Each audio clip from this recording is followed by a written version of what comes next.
Hello, everyone, and welcome to another episode of the It's the Pictures podcast. This is episode 168, and I am your host, Max Colville. I am joined, as always, with my co host, Evan Crean. Hi, Evan. Hey Max, how's it going? Good. I'm excited for our podcast this evening. This has always been one of my favorites on the It's a Pictures podcast, where we do our summer movie game and summer preview of some of the movies that are coming out and should be lighting up the box office this summer. hmm I I thought like earlier in the year, like going over what we could expect from 24, that the summer was going to be a little lighter. I don't know if going through this contest has and then looking at the slate has made you feel that way. Yeah, it did feel a little thin, to be honest with you. As I was kind of looking through some of the movies, I thought maybe there would be more heavy hitters coming out. I'm kind of surprised it's not as many of the kind of like big blockbusters that you might expect for a summer. Yeah, I mean, I don't. It's funny, right? Because you would think that these movies were set in stone before the dual strikes happened and set production back a little bit, but hmm like, I don't know, would we have had the ever Mission Impossible movie this summer? Who's to say? Certainly, after the poor returns on the last one, maybe they wanted to retool it and think how that they were going to do bring out the next one. Um, but there's plenty of different movies, and if you don't love the movies that we're going to go through on the summer movie contest, there's plenty of other interesting movies coming out this summer. I know, Evan, hmm speaking for me, but we'll give it a plug at the beginning of the show here. The Independent Film Festival Boston is coming very soon, and they announced their hmm slate. And one of the movies showing there, it's going to be like 2 weeks early from its actual rollout, is I Saw the TV Glow, which was big at Sundance, and I can't wait to see that. Yeah, that's a pretty hotly anticipated movie from what I can tell. Did you But happen to that's see any of the slate yourself? No, I didn't get a chance to see what's playing at this year's IFF Boston, but I will plug the festival and say it's a really great festival. I have not been in a number of years, unfortunately, due to COVID and life changes, but I used to cover it pretty religiously for several years. And I love the people who run the festival, Brian and Nancy. They're really great people. They run a really great festival with a lot of really good movies. If you check it out, it's a lot of the movies that end up coming up in awards season. So you get an early glimpse at stuff before it hits, theaters for theatrical runs. And they also get a lot of really great guests at the festival. They bring in a lot of filmmakers, so you get to see really cool Q&As. And if you go to any of the parties at the festival, they're just around, the writers, directors, the stars of these movies, they go to the parties and stuff like that, and you could go and chat with them, and that's also a really cool experience. So definitely check out IFF Boston. Yeah, I think it's one of the premier festivals in Boston for sure. And it was hmm funny, Evan. There was news this week that like Sundance may be looking to move its home headquarters from Utah to somewhere else, and some people were like very excited, myself too, playing around like, oh, wouldn't it be fun if Sundance was here in the Northeast? But the other side of that is that it would probably engulf whatever festival was already there, and kind of Yeah. uproot hmm the system. Yeah, that's definitely an important consideration to keep in mind when you're moving your festival. You could be subsuming someone else's turf. Right. But there's been a lot of news since we last talked, Evan. The Cannes Film Festival released their film slate, and there's no shortage of interesting films there. From the new film from Sean Baker, who I believe he was the Tangerine and Florida Project director. Yep. Um, Red Rocket was his last outing, which I think played at Cannes. yeah, it might have. I don't necessarily remember. But that was a interesting title. Of course, the Francis Ford Coppola Megalopolis was invited for the competition. hmm I guess not necessarily my favorite director, but a lot of people love David Cronenberg's films. He has been invited this year. Uh-huh. So it's a interesting slate, I say. Um, I didn't look too much into it this year actually, because it's just like I maybe I've learned to become a little bit more separated from it, because unless like you're going to, I don't know, going there, a lot of these movies you're not gonna see here head or hear of, unless it's like I guess Furiosa is gonna open 2 weeks later, but that's out of competition. So I, I Mhm. I'm a little more removed these days. I did a kinda cursory look at what was coming out, and there were definitely some ones that caught my attention. Not that I'm a huge fan of Jacques Audiard, but definitely his film Amelia Perez sounded interesting. It's a Spanish language musical crime comedy. Oh, Like that definitely sounds interesting. Uh, it stars Zoe Saldana, Selena Gomez, Edgar Ramirez. So that sounded kind of cool. I mean, I know Yorgos Lanthimos is going to be there. Again, not my favorite filmmaker, but he's definitely keeps things interesting. And, yeah, Francis Ford Coppola, I didn't realize what a stacked cast that Megalopolis has, so that caught my attention.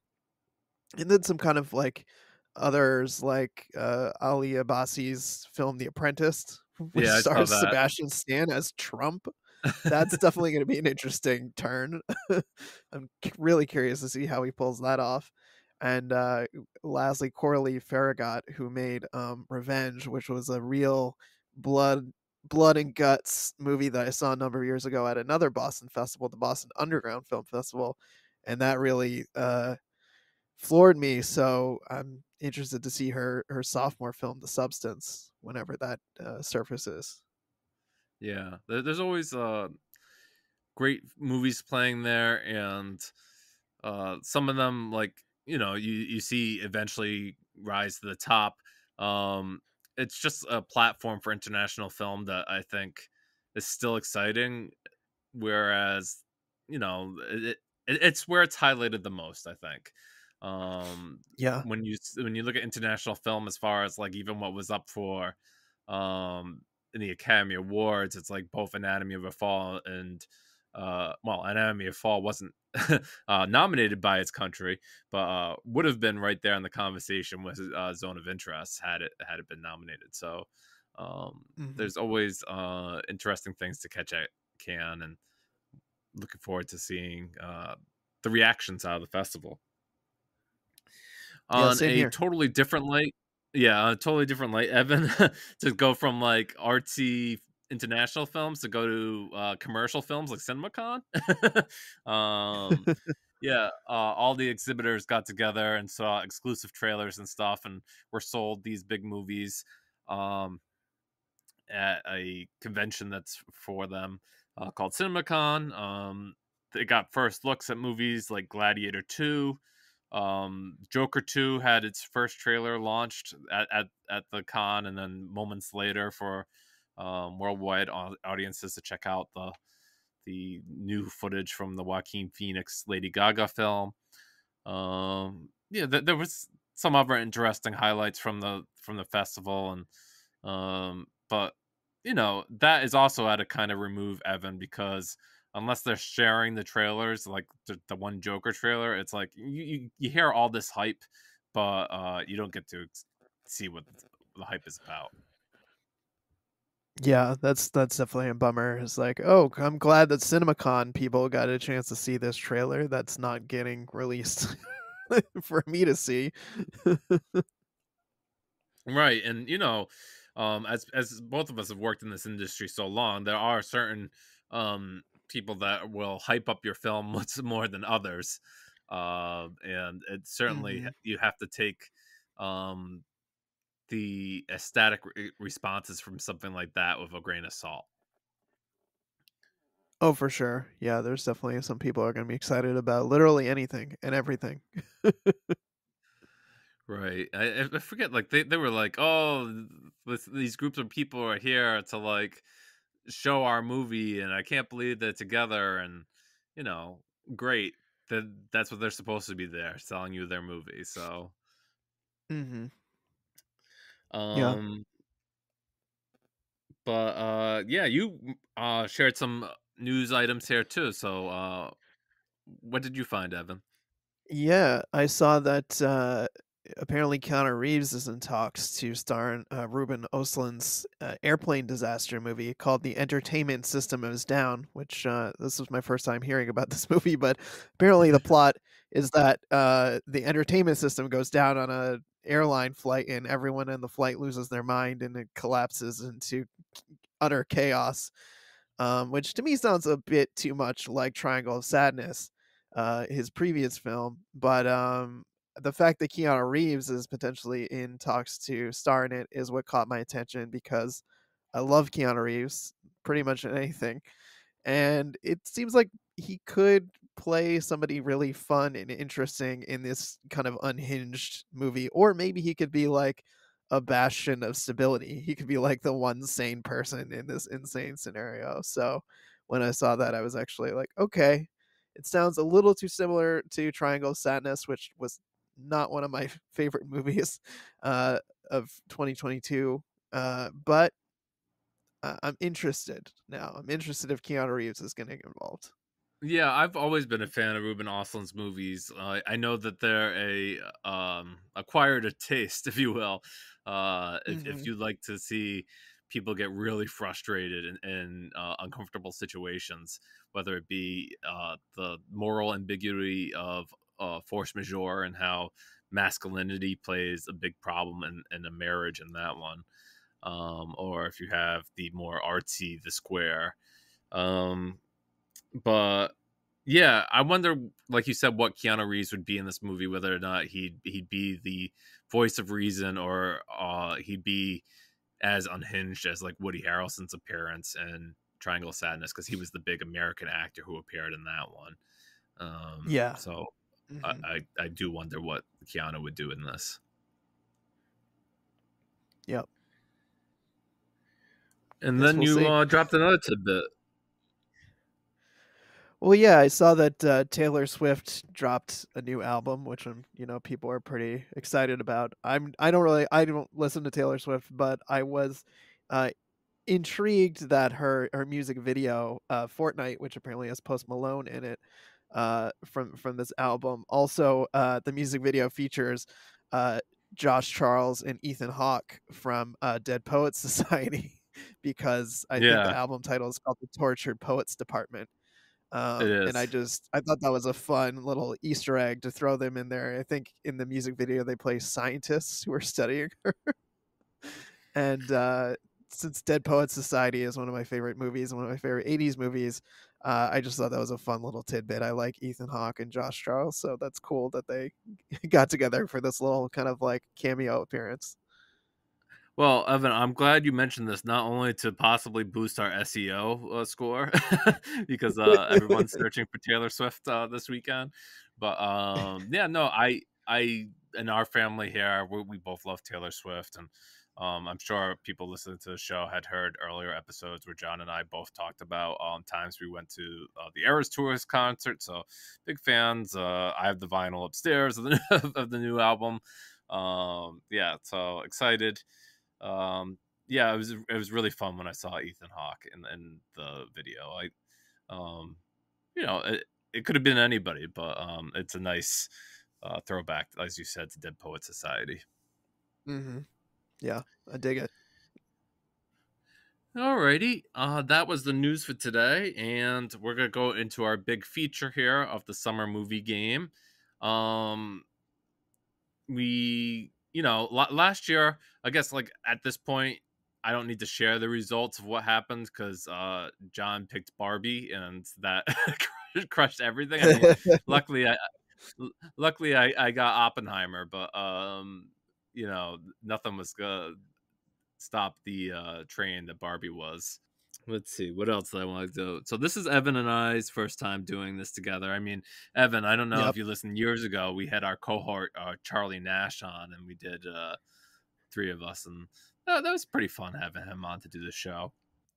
Yeah, I always love listening to this episode, and I love following along with the game when you guys play it. I think it's a really fun idea that you have to draft movies and kind of go in competition to see what's going to make the most money. So I'm excited join the show and be able to participate in this because I think it's I don't think I've heard of other shows doing this, so I dig it. I love this idea.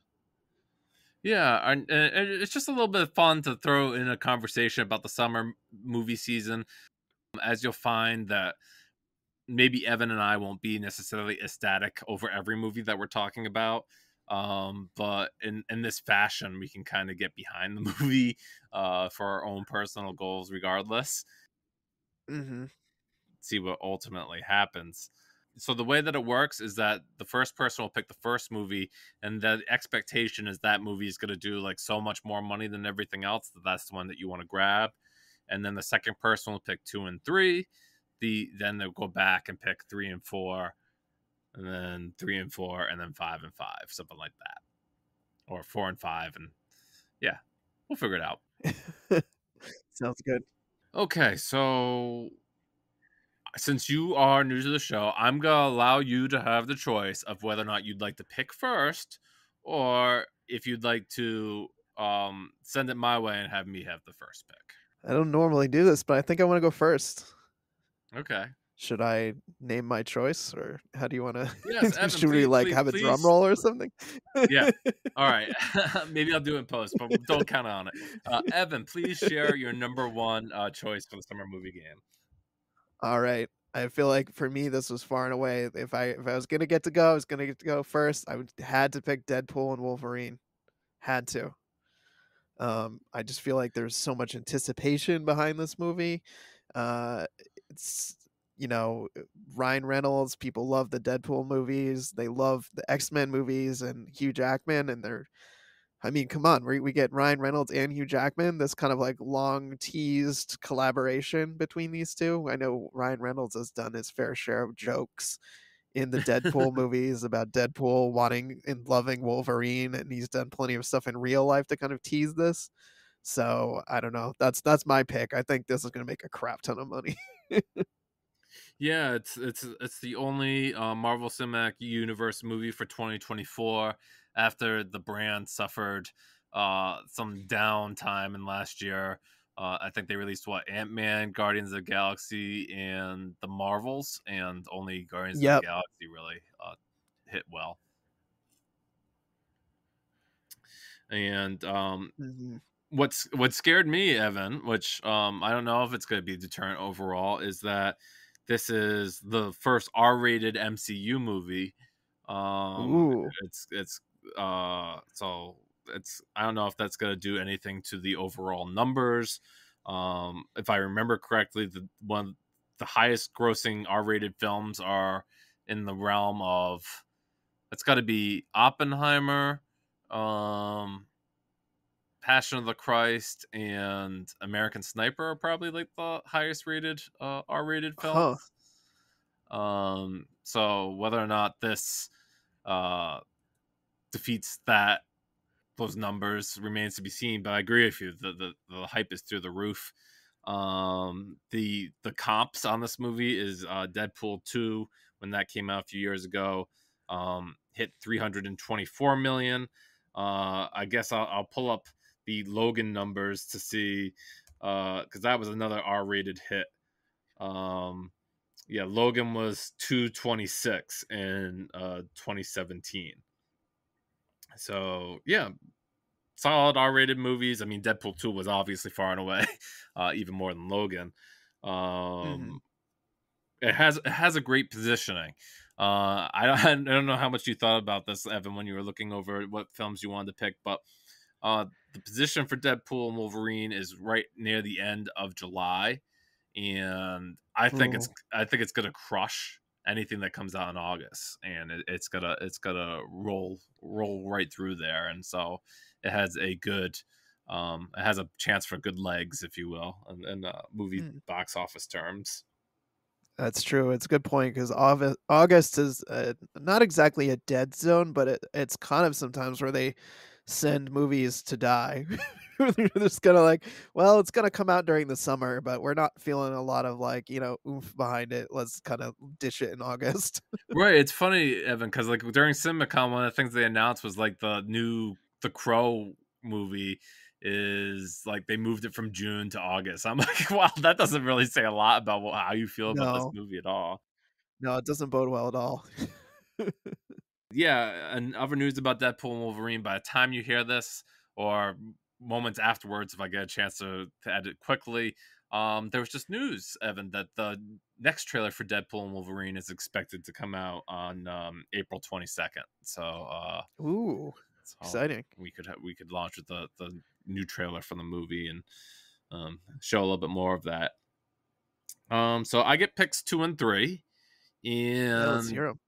so I kind of thought I don't know what I thought, Evan. I mean, like, if Deadpool pulls in monster numbers, I'm afraid, and like that is right there. But then I thought 2 and 3 are also very high grossing movie possibilities. Okay, so my Yep. first pick is going to be Inside Out 2, and Okay, good pick. yeah, this stars Amy Poehler, Phyllis Smith, and one of the newcomers is Maya Hawke, which you might remember from Stranger Things and other movies.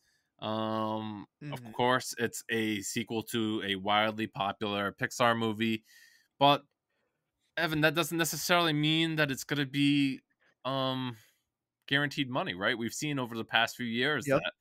that sequels to Pixar movies have not done all that great. Yeah, it's true, and I don't know whether there's merit to this, but the execs over at Disney have complained, "Oh, we got people during the pandemic used to just waiting for stuff to drop on Disney Plus." So they've blamed a lot of their box office failures on, "Oh, we conditioned audiences to only just wait for the stuff to, be at home, and that's why we don't make any money at the movie theater anymore." I don't know if I agree with that, but I think it will be interesting to see if Inside Out brings people back to the theaters, with the sequel, Yeah, because it was so popular, and it was a really great film. It really I feel like it was, blazing a new trail when they made it. yeah, I definitely think it's for me personally, it's in my upper echelon of Pixar movies. I think that it's a really smart concept, and it's funny. It's one of those movies that definitely felt at home in Pixar's brand of not only talking to kids but talking to adults, something that an adult could enjoy, and Yeah. it had some concepts that were definitely over the head of maybe some of the audiences that were taking it in. Um, I don't know. I think it would be interesting, like you said, like that idea of if what they conditioned them. Like I don't know how many more people watched Wish recently when it came out on Disney Plus than saw it in theaters. I didn't necessarily care for the movie regardless, but I know back back a few years ago when Encanto hit Disney Plus, that's when it felt like the movie really hit cultural knowledge. It wasn't like when it was in the theater. So yeah, I don't know Yeah. if Disney hurt their branding with Pixar, and maybe it won't hit the highs that it used to hit. Yeah, I guess we'll see. The other movie, I'm going two kids movies, Evan. I'm gonna go with Despicable Me 4. Oh, wow. Okay. This one stars Steve Carell and Kristen Wiig and others. Uh, if you can imagine, this is actually the seventh Despicable Me movie universe movie because they Oh, yeah, counting the Minions yeah, movies? yeah, right. With the Minions and Rise of Gru, which was the sequel to that. Um, so is that 6 or 7? I don't know. I maybe it's a sixth Despicable Me movie. Anyways, there's been a lot of them. I feel like it's funny that it felt like the Rise of Gru movie, the last Minion movie, had like this big um meme or idea behind it. Did you see like people dressing up in like tuxedos to go see it? Yeah, I did. That was such a funny thing. It was like, what, high school kids were getting dressed up in tuxedos and going to see the movie? Yeah. Oh, Like, man. if you can get those That's a same riot. people to come back and, like, see this movie, yeah, it can still do, like, a lot of money, and, like, I like that trend for this Illumination movie. Illumination's last big movie, I don't know, I don't think that they did. I think it was just Mario. I don't know if they did that one, which was, the Eagle not the Eagles, it was about, like, ducks. like Immigration or something like that. Oh, yeah, like the migration Yeah, movie or Migration, whatever that the was heck it. that thing was.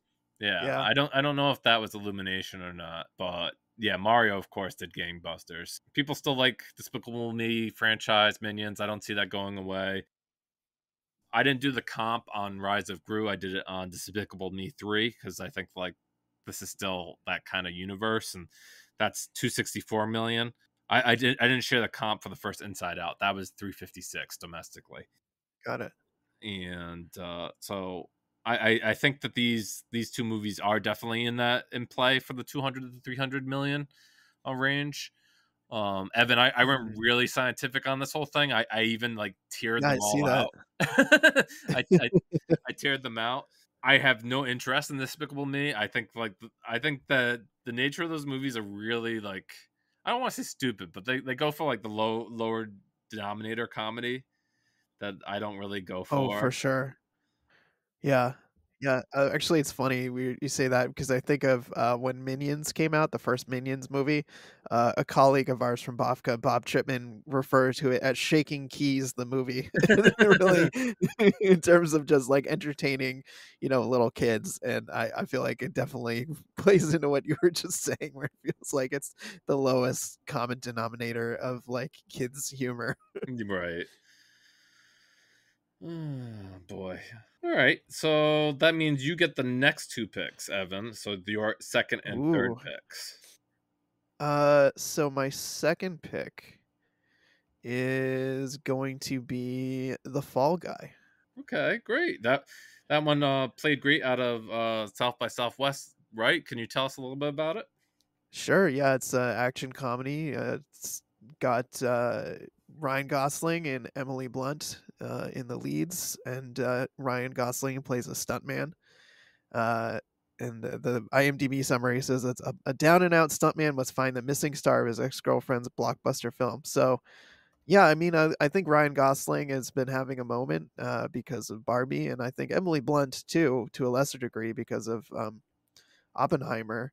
So I think this movie has some strong potential here of kind of capitalizing on that energy uh, to be successful. I mean, I love me an action comedy, as I think I've mentioned to you before, and yeah, I think this one's got some potential. I was not scientific. I'm kind of operating a little bit on gut instinct here, so it'll be interesting to see if this one actually makes money or if it falls flat. But it is directed by David Leitch, who has made quite a few successful action movies. He's worked on the John Wick movies and others. So that's kind of where my gut is saying like, okay, this guy knows how to make a good action movie, one that has a lot of earning power. Evan, if it makes you feel any better, I don't recall many of the summer movie contests that I won. I think out of the many years that we did it, I think I won once or twice. So even though I am taking this very scientifically and looking at it from all angles, that doesn't necessarily mean victory. I'm really excited for the Fall Guy. I can't. I think it's a terrible name for a movie because I think about it all the Yes. time, and I'm like, why is that movie coming out? But I agree. I love Gosling right now. He's box office gold at the Barbie, and Emily Blunt's always wonderful. So I think this would be a home run in terms of audience enjoyment. Um, I don't know, like where I'd peg this. Like a few years ago, what was it? Like I think Sandra Bullock did a movie with um Channing Tatum, that rom com movie, is that the one you're thinking yeah, of? that's the one that was kind of like Romancing the Stone. The Lost City or something like Yeah, yeah, that, yeah, I think. yeah. It was supposed to be the Lost City of Z or something like that, or like The Lost City, yeah, that was the name of it. Okay, yeah. yeah.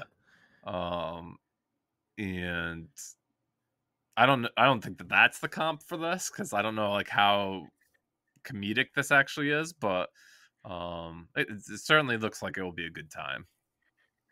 Right, yeah, I don't know, I feel like Lost City was very, like, slapsticky, and while I think this would probably have some, it seems like it's, maybe a little bit less goofy. Alrighty, so let's have your third pick. I'm gonna go bold here. I am going to pick Maxine, which I know sounds weird, maybe not quite as big as some of the other movies out there, but I do know that X and Pearl were quite successful, and so I feel like people are kind of, probably anxious to see the next one in the series, and definitely horror fans do turn up at the movies. So yeah, I'm gonna go out on a limb here and say that Maxine, which is the sequel to X, the horror film, yeah, I think that one has some potential. All right, cool. Yeah, I saw X, but I didn't see Pearl. I know that this completes like what the trilogy that the Ty West had done with Mia Goth, Yes, uh-huh, yep, it's the third film in the series. and this is supposed to be what Mia Goth's character who survived X, whatever spoilers that is, and Right, her continuing her career. yep, going to Hollywood, hoping catch that big break. Right. I remember like there was lots of memes about Pearl when it came out. It was like, oh, her Mia Goth yelling like, "I want to be a star" or something like that. So, I'm not sure if that's gonna carry into this, but um, yeah, I don't know. I mean, like, I think Maxine's the period is like an '80s movie, right? Because we the first trailer for that's come out. So, um, Yeah, yeah, 1980s Hollywood is the setting, so did you see both the two previous Pearl and X? I saw X. I was not the biggest fan of X. I've been meaning to see Pearl because people really liked Pearl. I think even more than they liked X. Yeah, that's So, the sense I got too, honestly. uh-huh. So maybe I'd like to see Pearl as well. Okay, so I am going to pick my numbers 3 and 4 here. What you got? I am going to take Twisters Ooh, at Twister. 3, and now I have to do the difficult thing of explaining what who's in Twisters and why it's kind of interesting. What's his name? Glenn Powell. He's everywhere these days after appearing in Top Gun Maverick as I'd say almost the third build uh, main character in that movie, Mhm. behind Tom Cruise and Miles Teller, and he is getting a big starring role here. Of course, he was opposite Sydney Sweeney in that late December, January rom com, Anybody But You. And I guess Yep. you can also be seen in Hitman, which is the Richard Linklater film that's coming to Netflix in late May, early June. So yeah, he's booked and busy, if you will, Mhm. and he is appearing in this movie opposite Daisy Edgar Jones. Has been on a role herself. She was in Normal People, the Hulu adaptation that I know a lot of people turned into. Where the Crawdads Sing, which was based on a very popular novel. I don't know how that movie actually did domestically, but I'm sure that it was turned around, and people are familiar with her now. But I think even more than ever now, people will be familiar with her as this is a one of those legacy sequels many years later. Twister came out in 1996 and was this mightily beloved movie, this disaster movie, if you will. And I think like regardless of who's involved with it, I think that just that kind of disaster movie s thing is kind of like a home run. If you remember, like I don't know, people tuned Mhm. in for Day After Tomorrow pretty well. That came out and hit like I think 56 or 80 million on its opening weekend, which was just bonkers. So I think the disaster movie and being a nostalgia piece will kind of help this. I was interested at the top more so because Lee Isaac Chung was directing. He was the director of the Academy Award nominated film Minari. So I was like, what? Why is he doing Twisters? So I'm kind of interested in this. Do you think that Twisters is a franchise that was ripe for revisiting? I mean, it feels a little late to be doing a sequel to the 1996 film Twister. Uh, but I guess we'll see. I mean, I kind of like skeptical of what we're gonna do as a sequel, but I do tend to like Glenn Powell. Uh, Not the hugest fan of Daisy Edgar Jones, but I like Glenn Powell. I see that Katie O'Brien's in this. I don't know what size role she's in. Oh, and Daryl McCormick, two other people that I love. So I don't know. Maybe it will be good. Yeah, Katie O'Brien. I didn't know who she was until I just saw Love Lies Bleeding, and I thought she was fantastic in that movie. So, yeah, I wonder what capacity she's in this movie, whether or not they gave her a juicy role or not. But yeah, I thought she was great in that. She was good in Mandalorian too. Yeah, I don't think I saw up to where she was because I think I don't. I think we took. Yeah, she was probably in the third season, right? Because I think I've seen the She first was, and yeah. second. Yeah. Yep. Hmm. Okay, so that's Twisters. That's my third pick, and Okay. then my fourth pick. I'm kind of debating between two different movies here. Also, billionth entry in the Planet of the Apes series here. I was wondering if that was gonna be one of your picks. Yeah, I mean, like, I really like the last trilogy that they did. I thought like they were really well done, and they got better as they went along. Of course, like after the same director did the second and third one of those movies, and then he was invited by like Warner Brothers to direct the Batman. So that was a that was like a shine of, yeah, you did it, we want you. So I loved those movies. This one here also seems like a screen test for a director because Wes Ball is the director of the Kingdom of the Planet of the Apes, and he's been tapped as the director for the live action Legend of Zelda movie. Ooh, So okay. so I'm very interested to see what this movie is and if it's any good at all. Um, it stars Freya Allen. I think she could be seen on The Witcher as Ciri. Yep, and a bunch of other people who you probably won't be able to recognize because they're in uh, CG costumes. I see William H Macy is also in this. I don't know if he plays like a villain or what have you, but um, yeah. If they can capture like what they did with those other three movies, then this should be really good. I don't know who was craving for this though. I think like there's been like almost 8 Planet of the Apes movies, but I guess if people keep showing up for them, someone will keep making them. So we'll see Mhm. what it ultimately does. This one's coming out pretty early in the summer season. It has a date of May 10th, so it's really gonna get things rolling in the fall in the summer. I think Fall Guy was that first weekend, and then um, Planet the Kingdom of the Planet of the Apes is the second weekend officially of summer. So we'll see. Do you have much history of the Planet of the Apes franchise? Did you catch any of the other ones?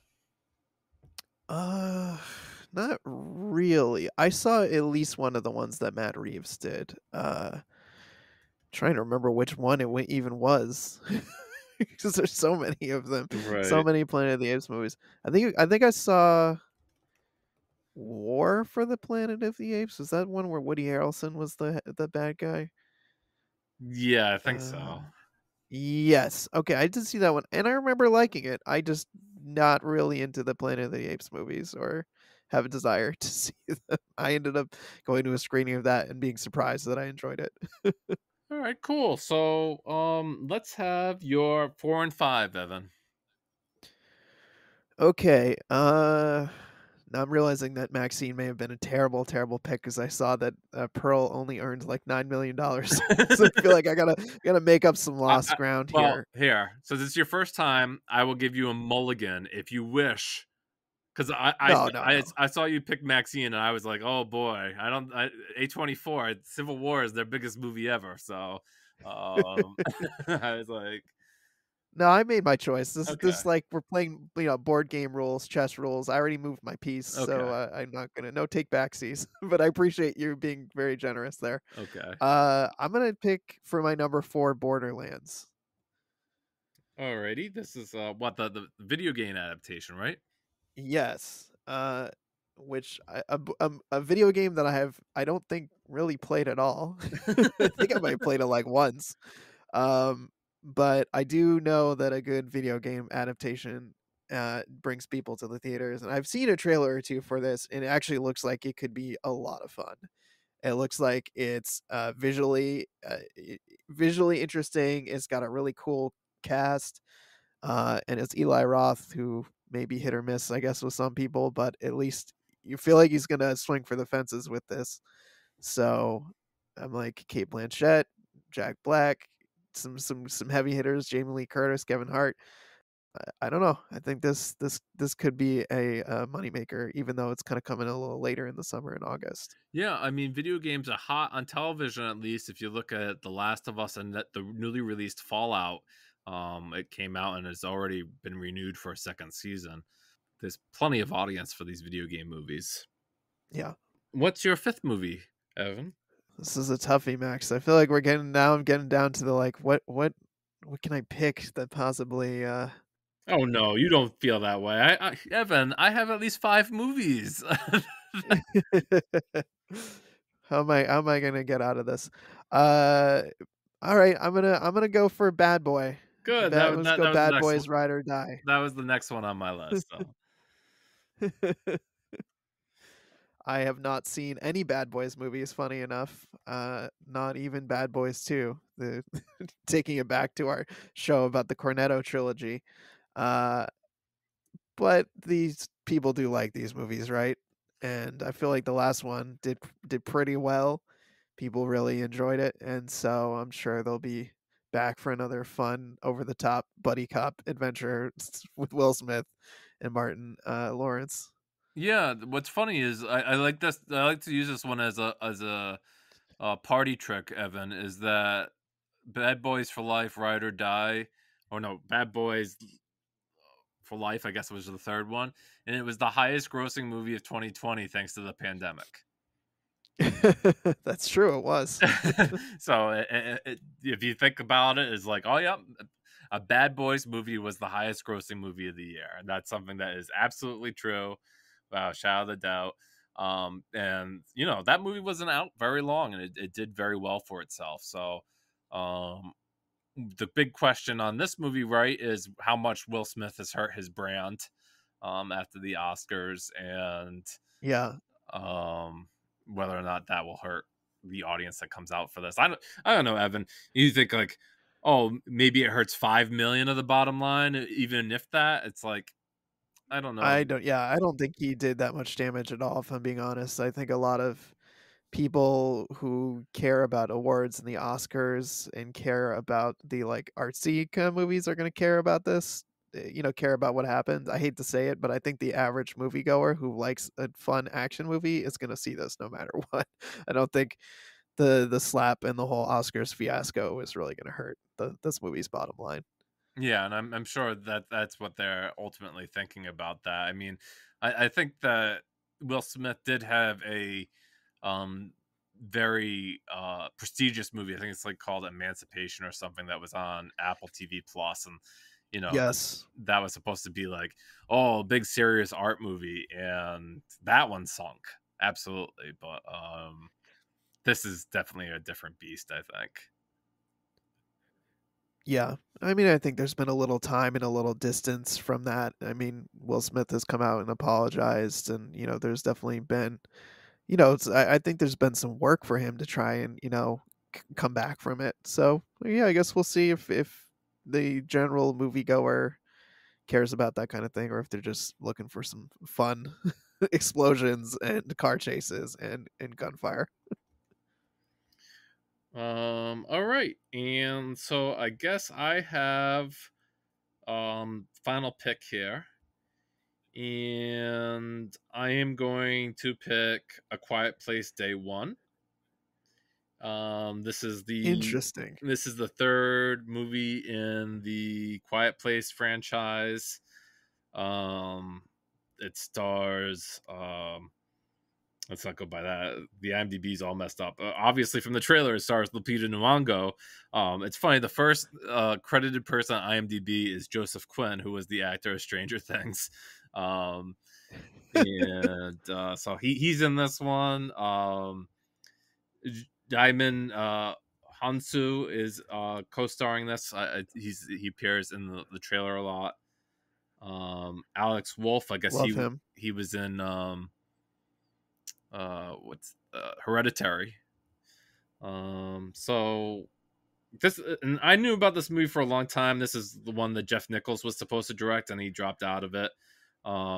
So I guess they still wanted to put it together and spin off that franchise. And Michael Sarnowski is now the director, and his previous movie was the Nicolas Cage movie Pig, which I thought was a phenomenal turn for Nicolas Cage. One of the movies I enjoyed the most that he was in for a while.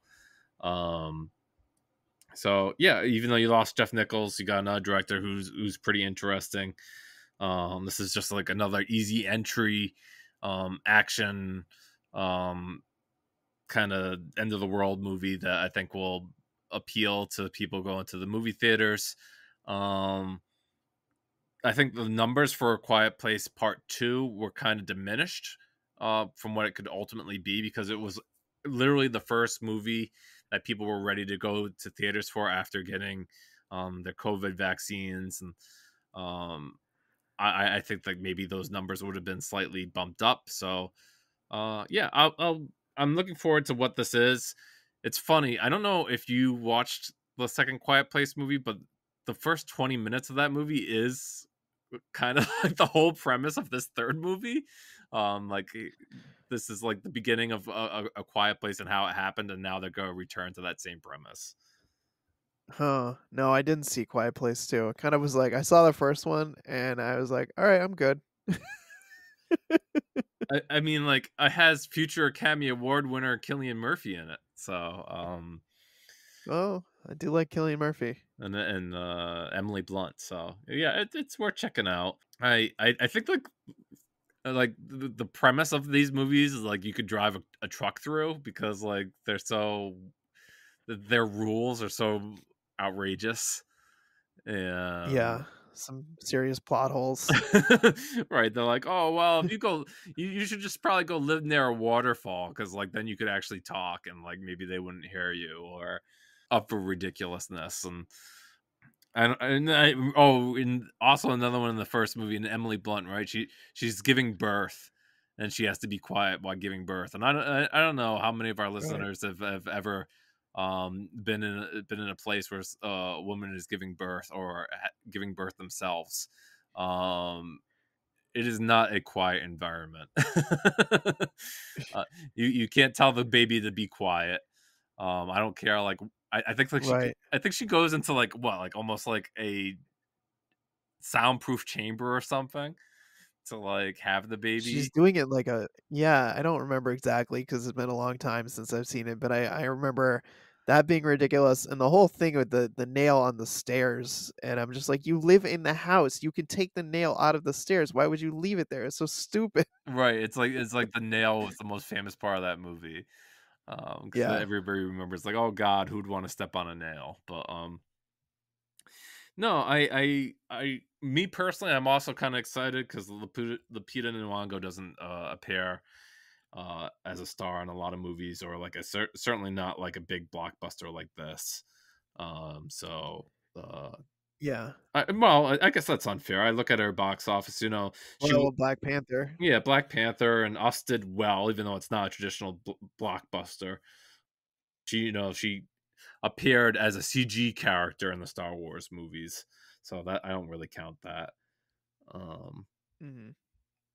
but it'll be exciting to see her have a lead role.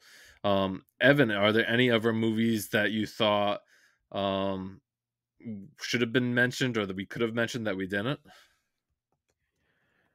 Uh, I'm just looking at the list now, and I feel like we covered the major ones, although I mean, we did mention Alien Romulus, the latest in the Alien franchise, right? And so that I feel like that could potentially be a big one.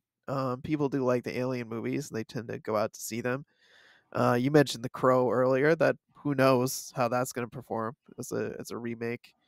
Uh, and I also noticed Kraven the Hunter is on the list here too, and I don't know, for some reason, I feel like people go to see those Sony Marvel movies, the non-MCU Marvel movies that Sony has their, like, weird track, right? Between, like, uh, the Venom movies and Morbius, and even though they don't usually, like, critics hate them, people usually go see them. Yeah, So, I don't know. Kraven the Hunter.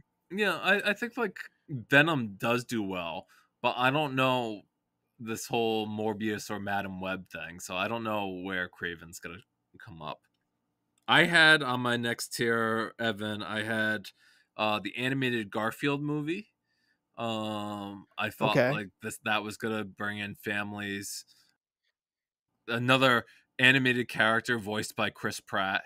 Uh, Oh god, I didn't even know that. Yeah, he voices Garfield. So I think like that will also be a good movie for families, and maybe they'll turn up for that one.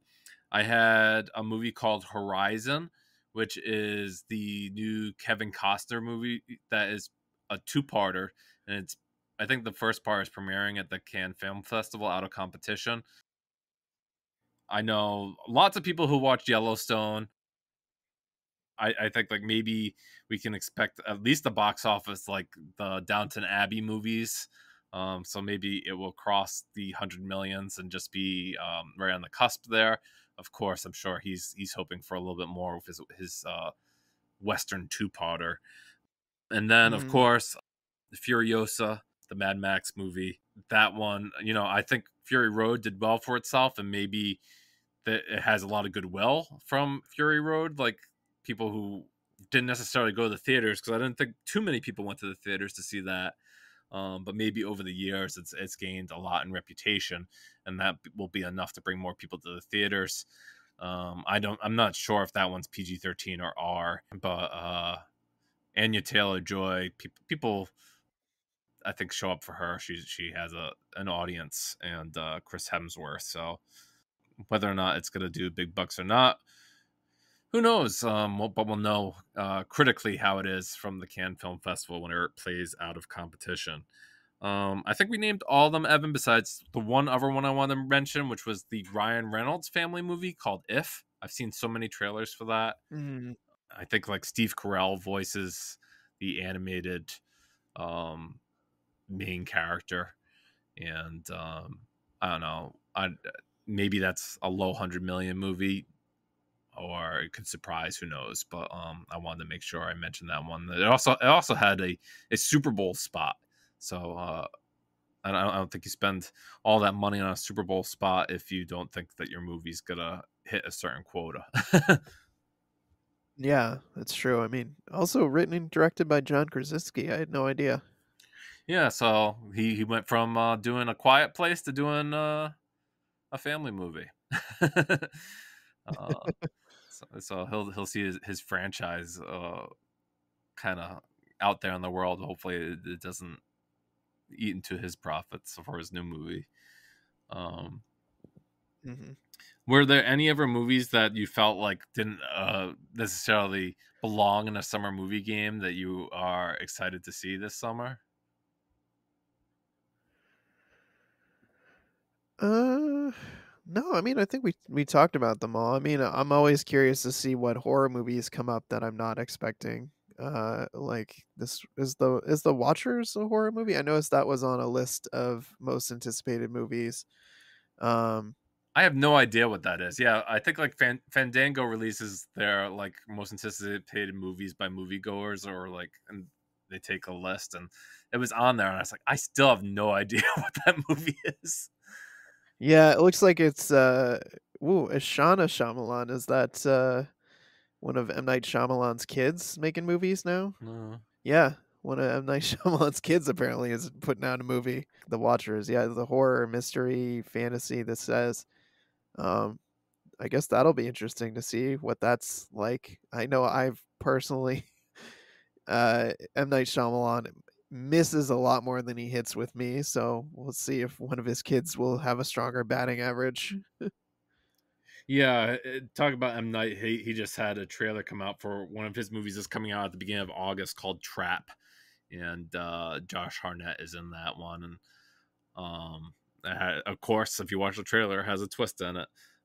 So M Night movies, I guess, do pretty well. I forget how Old did. Maybe that will have an audience in August. For me, Evan, the big kind of prestige movies that I don't think will do box office numbers, like the aforementioned I Saw the TV Glow from A24 and Jane Schoenberg.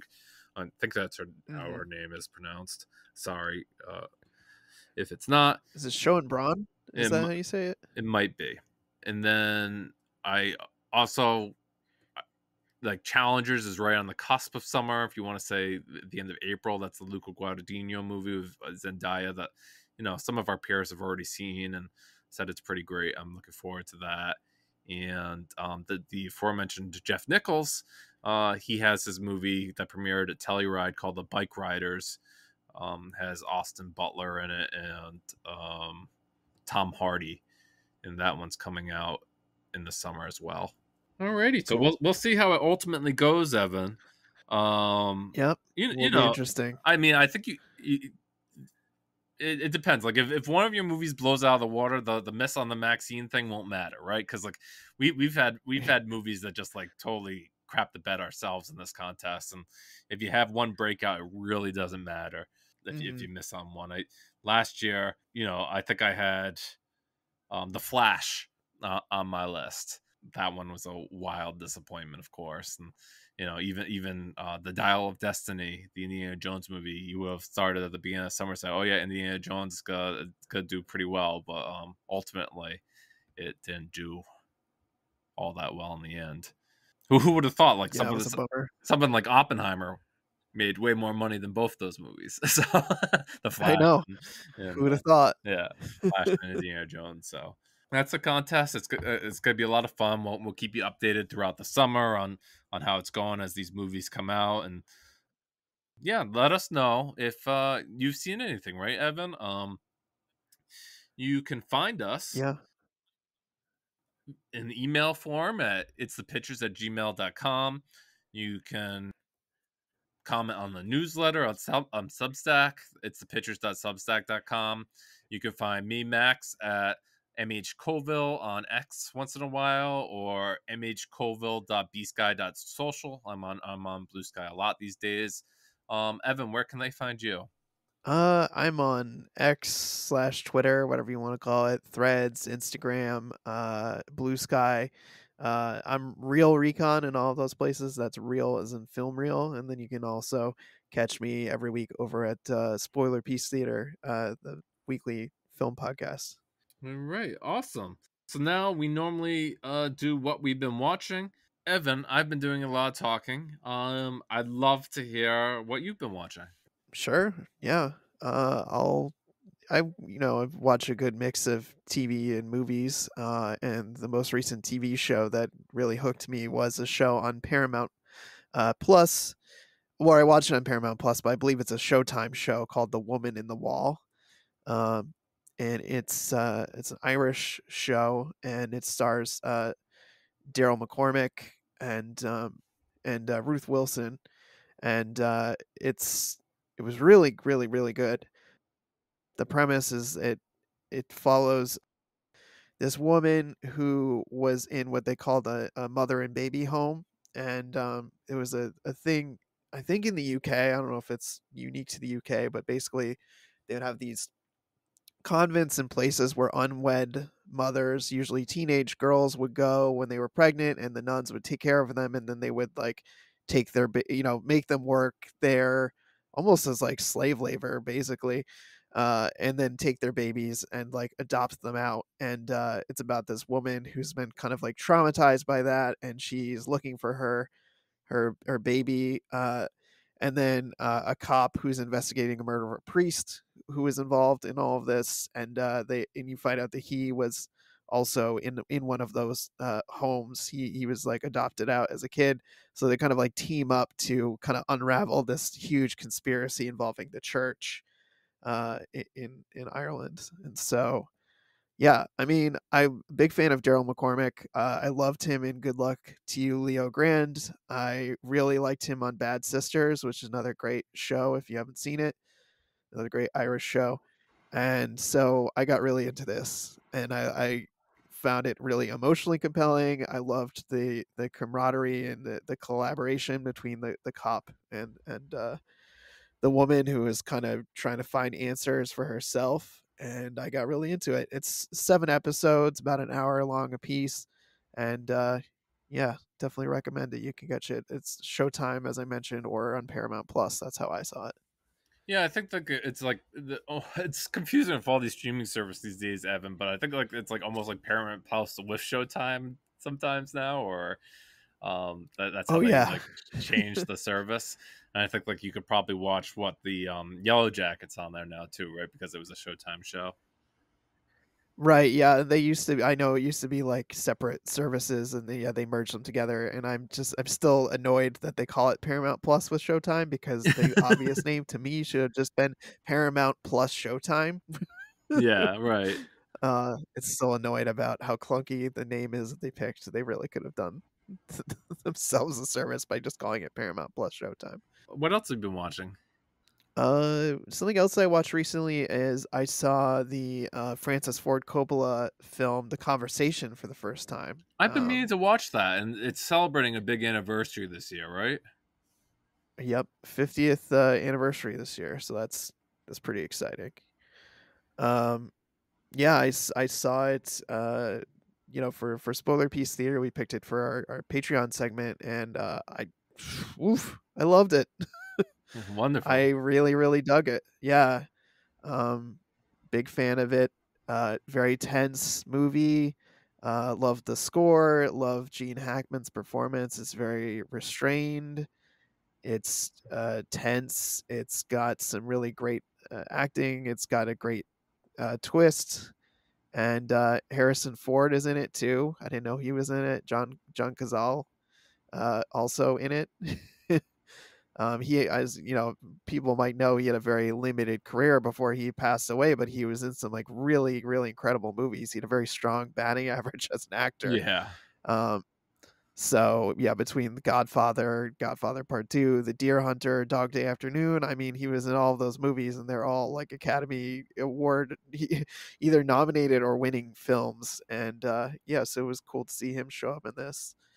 And I don't want to say too much more because I feel like you just should go see it if you haven't. I ended up renting it. It was, I started watching it on, I think Pluto TV has it for free, and there's just so many commercials, and I was Yeah. like, you know what, screw it, I'm renting it because it was really disrupting the flow of the movie, and I got super into it. I was like on the edge of my seat. Um, so yeah, Max, I recommend The Conversation if you haven't seen it. Yeah, I definitely mean to see it. I think like one time I tried to watch it and I wasn't in the right headspace for it because I think it starts like pretty slow with them like what character like almost like watching these people outside in a park. Yeah. Um Uh-huh. They're on a stakeout, yeah, and they're listening to this conversation, the right. the titular conversation that ends up coming up many, many times in the movie as he goes back to re-listen to it to try and kind of, like, suss out clues, and I probably should have, done the listeners a service by saying that it's about a guy who works in surveillance. He's, paid to record these people having a conversation, and he suspects that the people that he's listened in on are going to be murdered, and so he's kind of like losing his mind to like paranoia and like trying to figure out if that's actually going to happen, and so he just ends up down this like deep rabbit hole of conspiracy. Yeah, no, I and certainly it's a great time to visit the movie for the first time with its anniversary and all this press that Francis Ford Coppola is getting for Megalopolis. It makes for a perfect time, and I'm glad you shared that movie with us. For Yeah. myself, other than like me too, I'm watching a lot of television. I watched a little bit of Fallout, didn't get too far, and I watched a little bit of what's that show called? The Ripley Show on Netflix, the black and white show. Watched the first episode of that. Still watching X-Men '97. I'm thoroughly enjoying that, Evan. I think it's a great adaptation revival of the classic cartoon. And at first, when I reviewed it, I had some reservations about like them making it so serious because like it's definitely not the the way that the classic cartoon was, that it had to be on Fox on Saturday mornings for a certain audience. But I don't know. The fifth Mhm. episode came out and really knocked me out, and I loved that. Where I should mention that we're a Bluey household here, and of course, like we watched the big Yeah. half an hour special, and that was wonderful.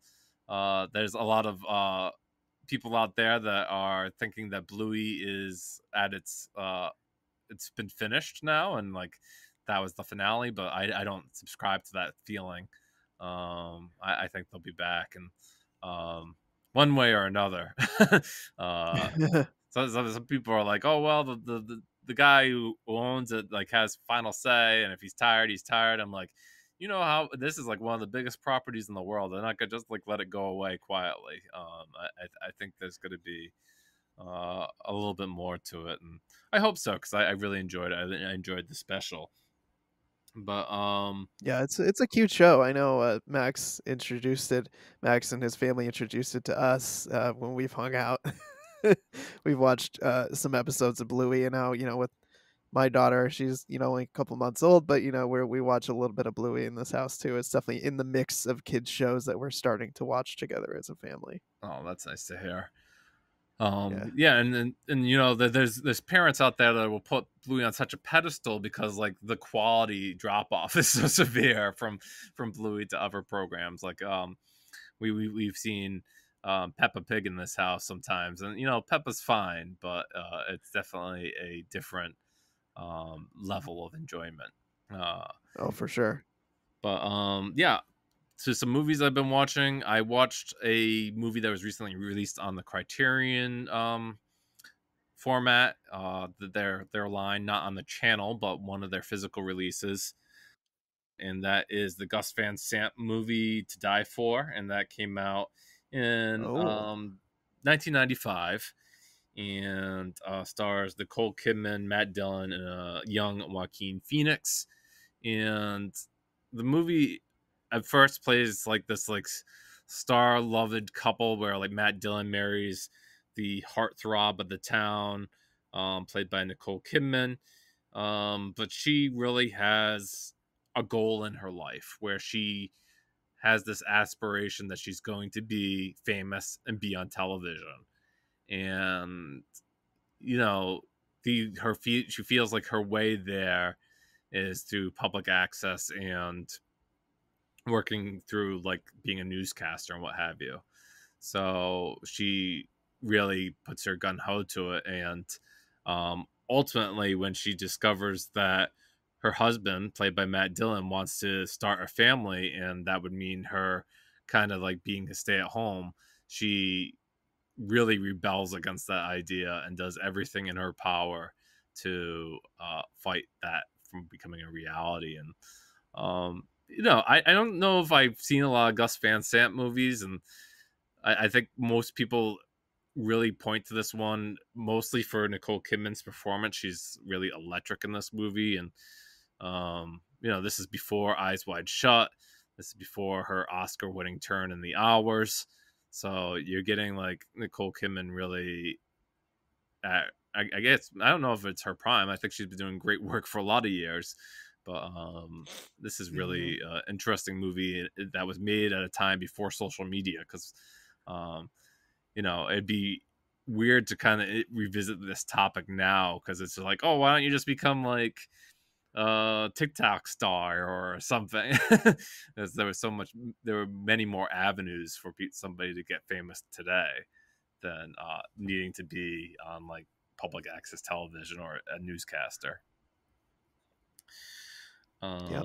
It's So true. TikTok's out there, people. You can be TikTok famous if you so choose, right, yeah, or if the algorithm so chooses you, I guess. yeah, it's funny. I mean, like, there's definitely people who've made a living for themselves, Evan. Whether or not YouTube, me personally, I know the from video gaming and how people make livings off of having people watch them play video games and being personalities. And I think to myself, oh yeah, I had dreams of being a professional video game player when I was younger, right? When you're a kid, you're like, "Oh, that sounds like a great idea." Play video games Yeah, for a living, and some people have managed to do it based on their personality and their entertaining. But I don't know. I think I liked her performance more than I liked the movie itself. And fair. finally, I watched in theaters the new movie Civil War. We talked about this movie coming out a few episodes ago when we talk about Alex Garland's career. Um, I I saw like wildly polarizing takes on it from people who loved it to people who absolutely loathed it. I felt like I needed Mhm. to go to the theaters to get my own opinion on it. And my first thought out of the theater, Evan, was that the marketing machine for A24 has pulled a fast one over everybody. Really? Y Okay. yeah, Tell me more. because they've made it look like a, Saving Private Ryan type of action, like a war action movie and guns a-blazing, and it's definitely not that. At the center of this movie is actress Kirsten Dunst from, a lot of different independent movies. This is like this has been billed independent movies and Spider-Man, right? Let's not forget that. But this has been Mhm. billed as a wall-to-wall blockbuster for A24. It's their definitely most expensive film ever. It looks like it has turned out for them because it's now been number one at the box office for 2 weekends in a row. And I think it's already the third highest grossing movie in A24's history behind Lady Bird and Everywhere, Everything All at Once. Kirsten Dunst's character is a war photographer, and they're in this like future kind of made up United States where California and Texas have joined together to try to throw the incumbent president out of the Oval Office after he has been in there for now his third term, and he's been killing journalists and really just taking too much power. So it started a civil war across the country, and Mhm. Kristen Dunst's character, sorry, is um, a photographer trying to get all the information as a journalist. She's joined by a character named Joel, played by Wagner Mora, and a character named Sammy by Stephen McKinley Henderson. And they're joined on before they. Their idea is they're going to try to get an interview with the president before he surrenders or is murdered and assassinated, rather. And they're joined by a young would-be photographer played by Kaylee Spaney, who, if you saw Priscilla, another A24 film, she was quite fantastic in that, and she kind of like weasels her way into this big road trip to try to get the crucial interview with the president. And I don't know, like it's very like graphic, definitely to make its point. Like they're in the middle of a war. It doesn't pull any punches. There's been a lot of arguments about whether or not like the movie didn't pick a side. It's not like Republican or Democrat. It's kind of like plays it right down the middle. I thought it was really intense in parts, and of course, a lot has been made of the scene um, that uh, Kirsten Dunst's husband appears in, Jesse Plemons. He originally he wasn't supposed to appear in the movie, but he was asked when the original actor couldn't appear to come into it, and it's probably the most famous sequence in the movie now.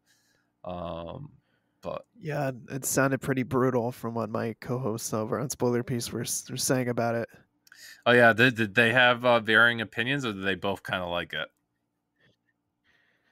Uh, I mean, I think that they liked elements of it, but for it sounded like for me, for them, it didn't all come together. They talked about it being a very brutal movie, and having some good ideas, but not great execution.